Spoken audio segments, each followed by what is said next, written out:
E adesso i titoli del nostro telegiornale.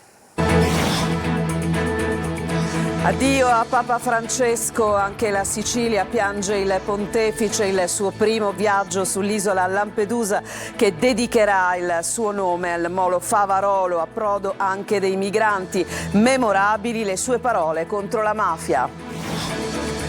Il cordoglio delle istituzioni e il dolore della gente. Monsignor Aspanti, presidente della Conferenza Episcopale Siciliana, non lascia il vuoto ma un pieno nella nostra vita. Per i fedeli era il Papa di tutti, veglie di preghiera e bandiere a mezz'asta in tutta l'isola. Franco Fonte nel siracusano è sotto shock per l'omicidio del 17enne accoltellato nei luoghi della Movida. Non ci sono fermi ma solo sospetti su un 21enne. Spaccio di droga a conduzione familiare. 4 persone prese dai carabinieri di Paternò agivano in una villetta isolata nelle campagne di Santa Maria di Licodia nel Catanese. Rispettata la tradizione della Pasquetta all'aperto per i catanesi, in tanti hanno scelto il riqualificato boschetto della Playa, folla di turisti a Taormina. Calcio in lutto per Papa Francesco, in Serie B sospesa la partita del Palermo contro la Carrarese, in Serie C il Catania ha iniziato ad allenarsi in vista della trasferta a Potenza, settimana decisiva per il futuro di Messina e Trapani.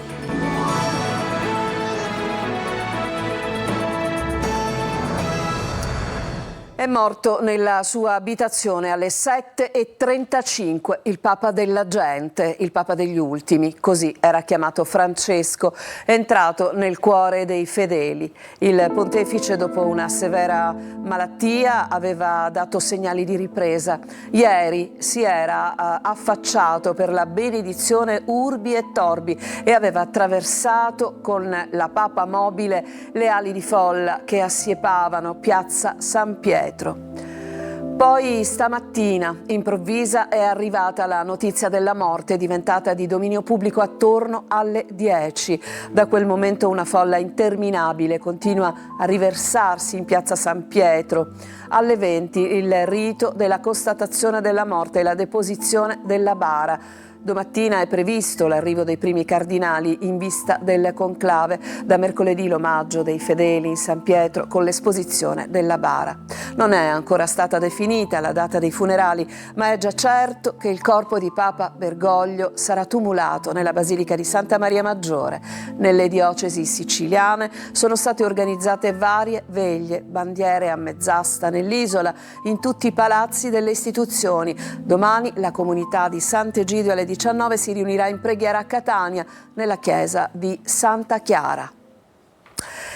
Ben trovati, è stata una Pasquetta segnata dalla notizia che è rimbalzata in tutto il mondo con centinaia e centinaia di messaggi di cordoglio. Come avete sentito alle 7:35 Papa Francesco è tornato alla casa del padre a darne l'annuncio il cardinale Kevin Farrell. La Sicilia con le sue ferite è stata sempre nel cuore di Papa Francesco, 2 ed entrambe memorabili. Le sue visite nell'isola, la prima a Lampedusa per ricordare i migranti morti in mare, la seconda a Palermo per Don Pino Puglisi, per ricordarlo appunto. Adelaide Barbagallo. Se n'è andato il Papa della Misericordia, del Dio amore che abbraccia tutti, in special modo i poveri. Il Papa della Chiesa in uscita ma con tutti dentro. Fortissimo il suo legame con la Sicilia. Il primo viaggio del suo pontificato Francesco lo fa a Lampedusa l'8 luglio del 2013. Una visita fortemente voluta perché toccato dal naufragio nel canale di Sicilia di un gommone di migranti. Solca il mare a bordo di una motovedetta accompagnato da decine di imbarcazioni, molte di pescatori. Lancia una ghirlanda di fiori bianchi e gialli a ricordo di quanti hanno perso la vita nelle traversate alla ricerca di un futuro migliore. Quelle immagini fanno il giro del mondo e restano indelebili. Toccante poco dopo l'incontro a Punta Favarolo con gli immigrati. Accolto da canti africani, il Papa li saluta uno ad uno e scambia con alcuni di loro qualche parola. Celebra la messa con un altare allestito su una piccola barca. Punta il dito sui trafficanti di uomini e sulla cultura del benessere che rende insensibili. Parla di anestesia del cuore. 5 anni dopo, nel 2018, 2018 il suo ultimo ritorno in Sicilia, prima a Piazza Armerina, poi a Palermo in occasione del 25° anniversario della morte del beato Pino Puglisi, ucciso dalla mafia. Al Foro Italico, durante l'omelia, Papa Francesco lancia ai mafiosi un monito che non ammette tentennamenti. Smettete di pensare a voi stessi e ai vostri soldi, convertitevi al vero Dio di Gesù Cristo. Non si può credere in Dio ed essere mafiosi. Chi è mafioso non vive da cristiano. E questa sera sulle nostre reti vi riproporremo uno speciale a cura di Luca Ciliberti sul viaggio in Sicilia del Papa nel 2018. Gli appuntamenti, ve li ricordo, sono su Antenna Sicilia alle 20:55, ma sulla nostra rete su Telecolor questa sera alle 23. Il cordoglio delle istituzioni e del mondo religioso per Papa Francesco. Il presidente Mattarella ha detto: accanto al dolore avverto un senso di vuoto. Giusy Lazzara. Dolore e sconforto delle istituzioni per la morte improvvisa di Papa Francesco, forte anche il cordoglio nella Chiesa siciliana. Non lascia un vuoto, lascia un pieno, direi. Attenzione alla nostra terra di Sicilia, attenzione ai nostri martiri, Don Pino Puglisi e Rosario Livatino. Per non dire il rapporto con Biagio Conte che ha avuto. Arriva anche la commozione dell'arcivescovo di Palermo Corrado Lorefice. Papa Francesco è stato per tutti, per i credenti di ogni fede, per ogni persona di buona volontà, un dono grande, in tempi così difficili a livello ecclesiale e mondiale. Vicinanza dalla comunità islamica, riconosciamo in lui una figura di grande spiritualità, dedizione all'umanità e impegno instancabile per la pace, dice l'imam Keith Abedalif, presidente della comunità islamica di Sicilia. Anche il mondo delle istituzioni è in lutto, sentite le parole del Presidente della Repubblica Sergio Mattarella. Accanto al dolore avverto un senso di vuoto. E anche le istituzioni siciliane esprimono cordoglio. La notizia della sua morte ci colpisce nel cuore. Era un faro di speranza, giustizia e umanità, in un tempo segnato da divisioni, sofferenze, guerre e disuguaglianze. Così il presidente della regione siciliana Renato Schifani e il presidente dell'ARS Gaetano Galvagno aggiunge: uno straordinario innovatore che ha cambiato per sempre la Chiesa cattolica. A Lampedusa il Papa, nella sua prima visita in Sicilia, aveva ricordato le vittime del mare. Il sindaco Mannino ha annunciato che intitolerà il molo Favarolo a Papa Francesco. Adesso sentiamo le reazioni dei siciliani appena appresa la notizia. Per tutti Francesco era un papa buono, sarà, dicono, una grande perdita. Li ha sentiti per noi Emanuela Corsi.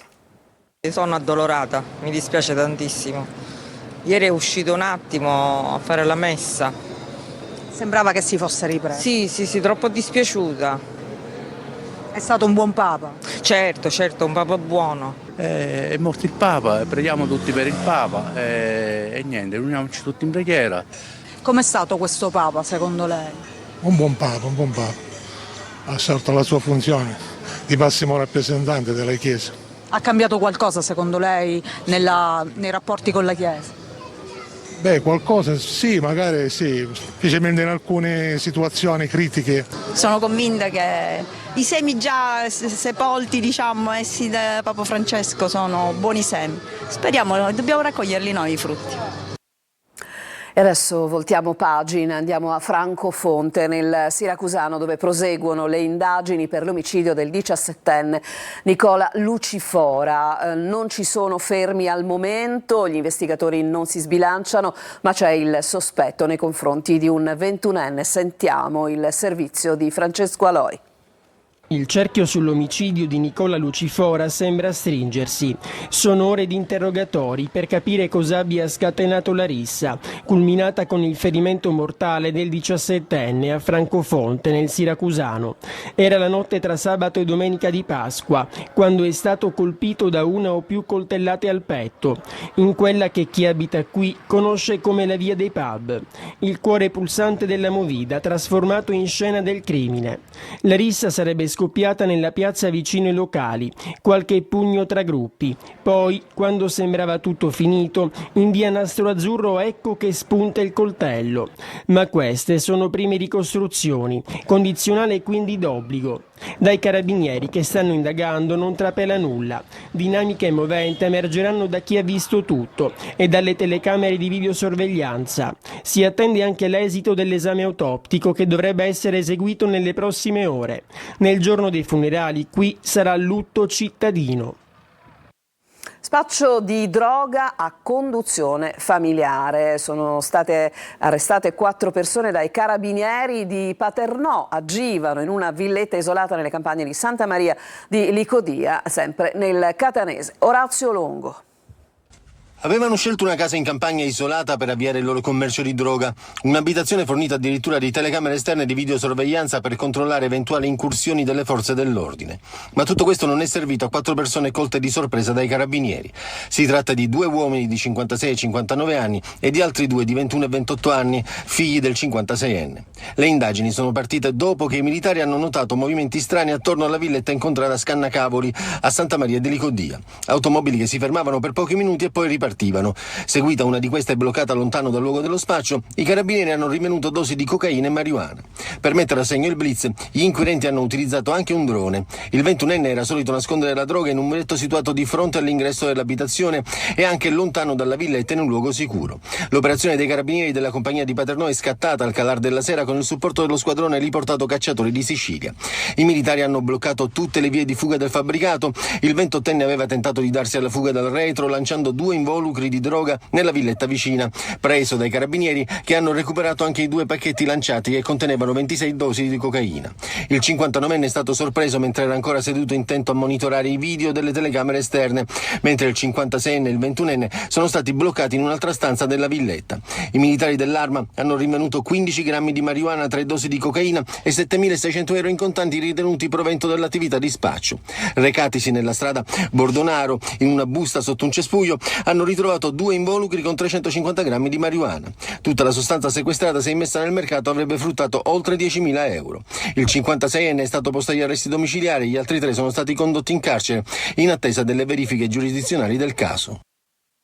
Adesso ci fermiamo, c'è una pausa e poi ci occuperemo della giornata di oggi, perché non dimentichiamolo, insomma, oggi è Pasquetta, vedremo quanto e come la Sicilia sia stata presa d'assalto dai turisti. A tra poco.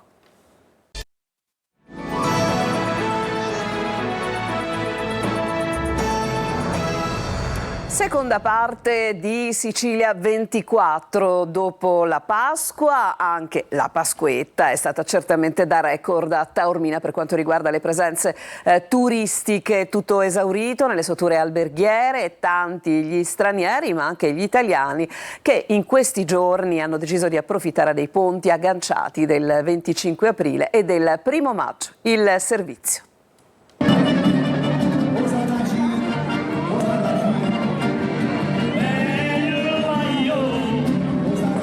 Pasqua e Pasquetta, dall'atmosfera estiva e da tutto esaurito. Per Taormina è stato un weekend sold out, aiutato il clima con il bel tempo che ha incoraggiato anche l'arrivo di tanti italiani, oltre che degli stranieri che ormai da qualche anno hanno eletto la Perla dello Ionio come una delle mete preferite da visitare. E anche per questa Pasqua e Pasquetta è stato così, con un tasso di riempimento delle camere d'albergo che è arrivato ad oltre il 95%, una capacità di tutte le strutture aperte di 15.000 posti e un ponte lungo che va oltre quello pasquale. Sono praticamente 2 settimane per le quali si prevede un ottimo tasso di occupazione delle strutture ricettive alberghiere ed extraalberghiere. Taormina è piena già da alcuni giorni sia della clientela classica, quella che è lo zoccolo duro della clientela straniera che frequenta Taormina gli 8-9 mesi l'anno, più adesso le 2 settimane di vacanze anche per gli italiani, quindi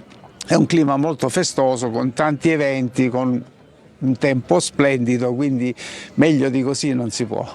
Tanti turisti che hanno affollato Taormina, soprattutto sul Corso Umberto, ma anche nelle viuzze più caratteristiche. Buon viatico in vista della stagione estiva. C'è ottimismo infatti perché anche nel 2025 si prevede di bissare i record raggiunti nelle stagioni post-Covid del 2023 e del 2024. È stata una Pasquetta all'aperto per i catanesi, nonostante le previsioni meteo. In tanti hanno scelto di trascorrere la giornata al Boschetto della Playa, che è stato appena riconsegnato alla città, ma anche in spiaggia il servizio. Cosa c'è in questa busta? Pane. Pane, oggi cosa si mangia? Panini imbottiti. Già abbiamo mangiato abbastanza. Pranzo leggero e giornata all'aria aperta per i catanesi che hanno scelto, come da tradizione, di trascorrere la Pasquetta al Boschetto della Playa, da pochi giorni riconsegnata alla città dopo i lavori di riqualificazione. Ho visto che l'articolo che c'era il boschetto rinnovato e sono venuta qua, mi sto trovando bene, ho trovato una posizione perché già i posti sono tutti occupati. Quando poi diciamo mi annoio me ne torno. Stai tutto il giorno qui? Sì, tempo permettendo sì, noi sfruttiamo tutta la giornata per stare fuori, dai, queste sono giornate da sfruttare. Facciamo divertire un pochino i bambini, un po' di svago e domani si ritorna alla vita di tutti i giorni. Niente grigliate, in tanti scelgono un pasto leggero con panini e tramezzini. Le pizzette, poi abbiamo preso anche per spizzicare tipo paninetti con il wurstel e basta, per oggi a pranzo panini. Abbiamo portato anche la colomba e tutti i tramezzini, cose così. Qualcuno approfitta della giornata di sole per andare in spiaggia. Stiamo andando a mare. Sì, prima andate a fare un picnic? Prima mangiamo qualcosa e poi andiamo in spiaggia, ovviamente. Di Portogallo. Portogallo? Sì. Pasqua in Sicilia? Sì, è bellissima, la temperatura è ottima. E c'è chi fa anche un po' di attività fisica all'aperto. Ho portato i bambini a correre qui in spiaggia, adesso andremo anche al boschetto. Adesso ci fermiamo ancora, c'è un'altra pausa e poi rientreremo con il calcio, con il Catania che ha ripreso gli allenamenti in vista della gara a Potenza tra poco.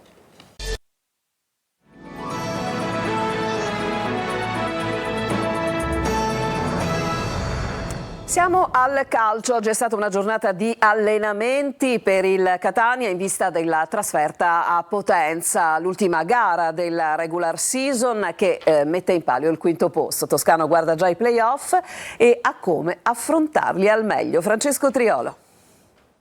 Obiettivo quinto posto con vista sui playoff e proprio guardando alla fase post-season lavora in maniera prevalente il Catania che oggi ha ripreso gli allenamenti dopo la sosta pasquale concessa dal tecnico Mimmo Toscano. Da adesso in poi quindi si pensa all'ultima giornata, quella di Potenza, uno scontro diretto per il quinto posto. Posizione messa nel mirino dai rossazzurri ma anche dallo stesso Potenza e dal Benevento. Gli ultimi 90 minuti quindi saranno decisivi in tal senso, anche perché il quinto posto consentirebbe di giocare in casa il primo turno contro la 10ª in classifica, oggi il Giuliano. Toscano però guarda avanti e ha già iniziato le valutazioni e la preparazione per affrontare i play-off. Il Catania ha tutte le carte in regola a livello tecnico per impensierire qualsiasi avversario. L'allenatore rossazzurro sta recuperando pian piano tutti gli uomini, l'ultimo è Guglielmotti, ormai rientrato in gruppo, che potrebbe rappresentare un'ottima spina nel fianco per gli avversari. La sua capacità di spinta sulla fascia infatti si è rivelata spesso decisiva. Il ritorno in campo di Guglielmotti, forse già a Potenza, per fargli mettere minuti nelle gambe, consentirebbe a Toscana inoltre di non ricorrere a forzature come Frisenna sulla fascia oppure dare più spazio a Jimenez. Insomma, Catania, che con tutti i suoi uomini potrebbe davvero essere la mina vagante del mini torneo, che segnerà un altro posto in Serie B. Settimana decisiva per il futuro di Messina e Trapani in vista dei rispettivi obiettivi. Le due squadre sono reduci da un periodo positivo. Il servizio. Entusiasmo e fiducia sul campo, depressione e immobilismo fuori. Sono i diversi stati d'animo del Messina e dei suoi tifosi. Abbandonati da tutti e senza società e prospettive serie, Crimi e compagni tengono in vita le speranze di play-out con la vittoria di Foggia. Un successo maturato al culmine di una settimana a dir poco complicata, senza stipendi e con banchieri esonerato per contrasti con parte dello spogliatoio. Reazione sul campo ammirevole con Luciani 9 9 gol negli ultimi 6 incontri, ancora una volta decisivo. Sabato prossimo al Francoscoglio arriva la Juve Next Gen, già qualificata ai playoff ma pronta ad onorare l'impegno. Assente Krapikas, squalificato per un turno. In casa a Trapani Antonini avrà già aperto il cassetto dei rimpianti per non avere richiamato prima Ronica. Dal suo ritorno 3 vittorie di fila. Latina e Benevento fuori, Team Altamura in casa. Il cammino playoff dipende da un successo contro la Casertana, ma anche da Giuliano Benevento, con i padroni di casa che hanno 2 risultati su 3. Quel Benevento, dopo l'esploit di Cerignola, sabato scorso messo sotto dal Trapani. Casuale il vantaggio con l'autorete di Nunziante, legittimato dai pali di Celiento e Anatriello, con l'esordiente Barosi che ha parato un rigore a Manconi. Con questo servizio si chiude questa edizione di Sicilia 24. A tutti voi grazie per averci seguito e buona serata.